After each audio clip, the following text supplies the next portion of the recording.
I'm her sister. Big sister.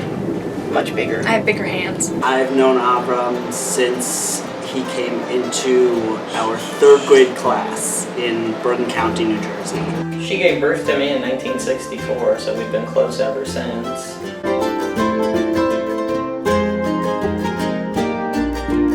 I used to come and watch Glee with you when I was not allowed to be watching Glee. And I remember I would ask you, oh, they're both boys, how does that work? And you just were like, oh, sometimes boys like boys and girls like girls. And I was like, okay. And you just never made it feel like anything bad. Growing up, as I realized more about myself, I didn't feel like there was anything wrong with me. And then when I came out to you, you were like, yeah. You're like, I know. You really like Jennifer Lawrence. I found out that Avram was running this awesome thing called BASE, and they were holding a space for queer voices and allies. I didn't get a message that said, I hear you're gay, how are you doing? Which was a very common reaction when I came out of the closet.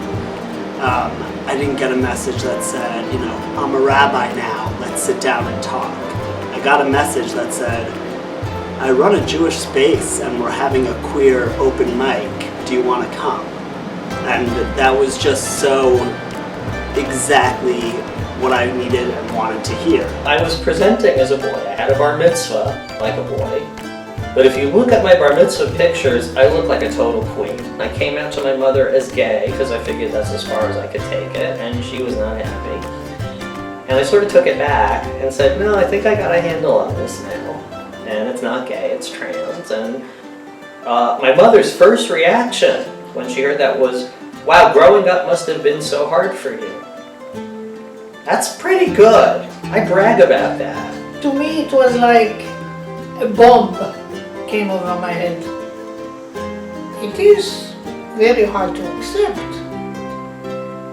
I said, why can't this thing happen to other people? Why does it have to accept it? But that you have no answer to. It's a religious value. It's an idea of Kol Yisrael Arivim Zeh. It's that by nature of being a family that you might not want to sit at the same table with, a family that you parts and people that you might that you can't stand.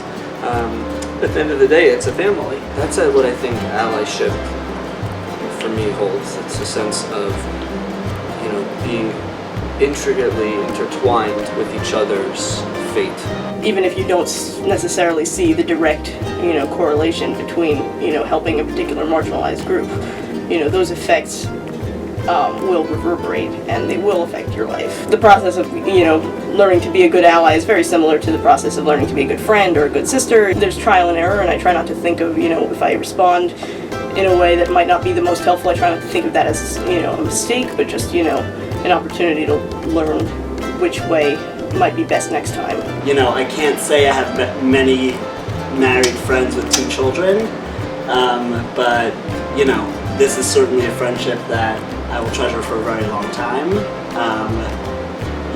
even though he's straight. I love my daughter. I support her in any way I can. And that has been our life since then. Oh. Don't do that.